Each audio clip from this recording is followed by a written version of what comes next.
What is going on, guys? I am Venom's Million, and this is a real video.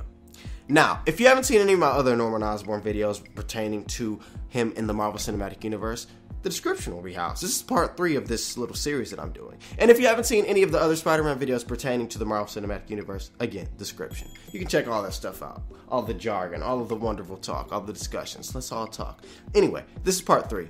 We're going to get into the Green Goblin persona and the villainous side of Norman Osborn within this universe. Because I want to see the Green Goblin. A lot of people want to see the Green Goblin. And with now Norman Osborn being a part of this Marvel Cinematic Universe, the chances of us seeing the Green Goblin and the light of him being in the comics as he was in the comics on the big screen is very, very high. The chances of us seeing that Green Goblin from the comics on the big screen are very high. Now, as I said before, Norman Osborn needs to have depth. There needs to be a depth to the character. Him being a part of this universe, him being not only just a villain to Spider-Man, but now a villain to everyone in the Marvel Cinematic Universe is very, very crucial to his character.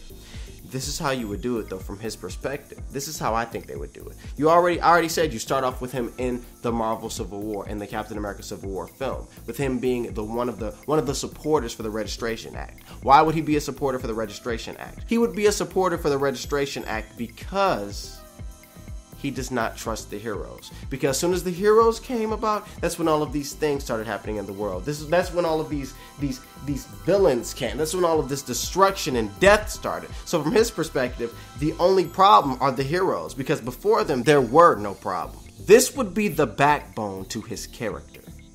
This would be, at least to the audience, the most apparent reason for everything that he does. Later on, it'll be revealed to be a little bit deeper than just him wanting to protect everybody.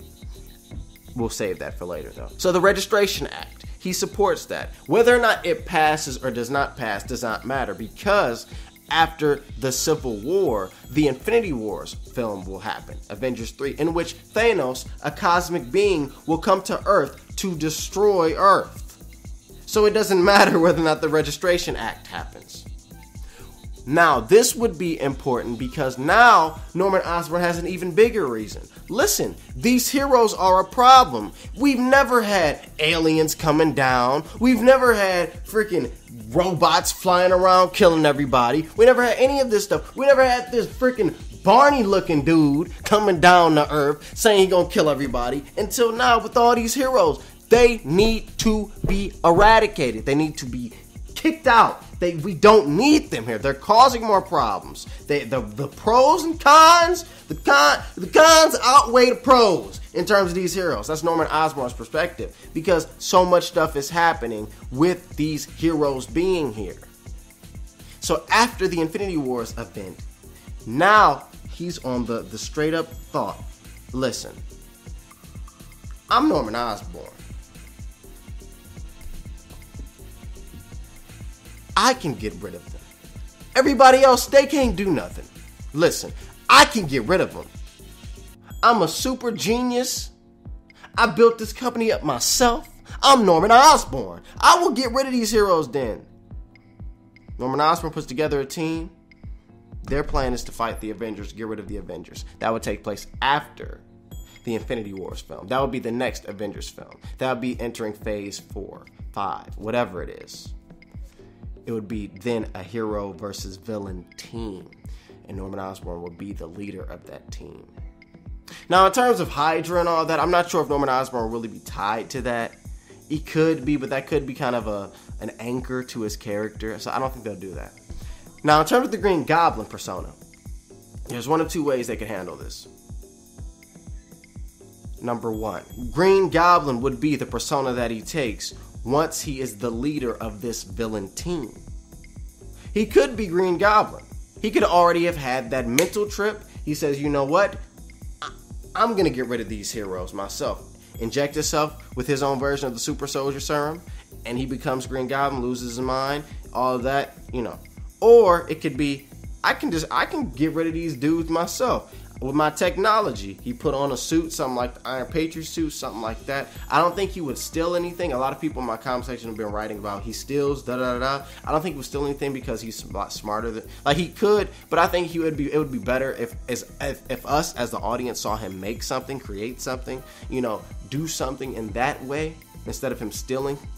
So I think he would create something, either a suit or something that would allow him to fight the heroes. And after that, you know, of course he would lose. That's when he completely he feels inferior and he's angry. And then he would inject himself with the super soldier serum or whatever, or the eye serum or whatever it would be, which would then make him become the Green Goblin. And after that, that's when you do the Spider-Man film with Green Goblin versus Spider-Man. That's what I'm thinking. I've also been thinking a little bit about deeper motives for him. Because him saying, you know, these heroes are a problem. I'm Norman Osborn. I'm the upstanding citizen. I want to protect the people. I'm for the people. It's cool, but I feel as if it would be a little bit deeper than that. Because Norman Osborn is this person that is a narcissist. He knows he's the best. He doesn't think he knows he's the best person. He knows he's smarter than everybody. He knows all of that. So he's a narcissist. When he has these heroes taking glory for doing things, and he's not, he would become a little bit jealous. Even without him realizing it, he becomes a little bit jealous. So a part of it is the fact that he does, you know, think that these heroes are creating problems. But he also wants to be seen as the hero. So, how do you do that? You have everybody believe, listen, these heroes are the problem. Then you say, I'll get rid of them. And then you become the hero. That's, I think, would be even deeper for Norman Osborn. And once he does not actually accomplish the goal that he set to, he becomes even angrier, which would make him kind of break him mentally, because he's so programmed that he's the best at everything that he does. Once he doesn't reach that goal, it breaks him mentally, right? Which he can't fathom, which he then needs to resort to. Okay, I need to modify myself. I need to become better than them. I will beat them at their own game.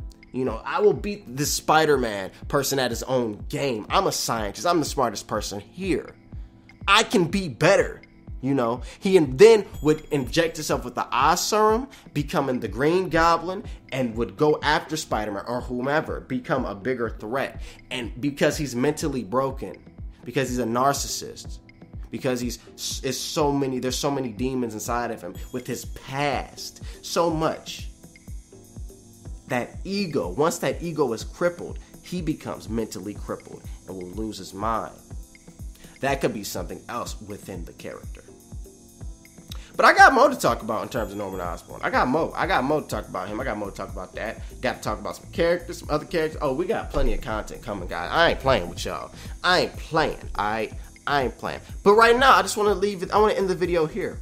Because Norman Osborn, we would get the chance to see him grow, get the chance to see him become a character, a villain that is actually capable of doing damage. Because on the big screen, we haven't seen that yet. Why do you think people like the Joker? Because the Joker does stuff. He gets stuff done. He's a maniac and he does stuff. He gets things done. They have the perfect opportunity to do that with Norman Osborn. Not exactly the same, but pretty similar. And then there's just so much. There's so much they could do. I'm gonna cut this video here though, because we're pretty long. But I wanna ask you guys, what do you guys think about all that? What do you think about Norman Osborn's ego being a big part of his character, being a big part of him as a character within this universe? Let me know in that comment section below. I'm gonna be down there. Let's have some conversation. Subscribe if you're new. Hit that like button if you like the video. Share this video around with all of your Spider-Man friends, all of your friends. Listen to this. Listen to this. What if Norman Osborn was handled like this? What do you think? Let's have that conversation down there. Subscribe.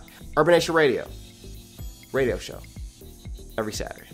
I'm Vince Meehan saying come rate, subscribe. Peace out. New videos coming. Peace. Venom 2 million.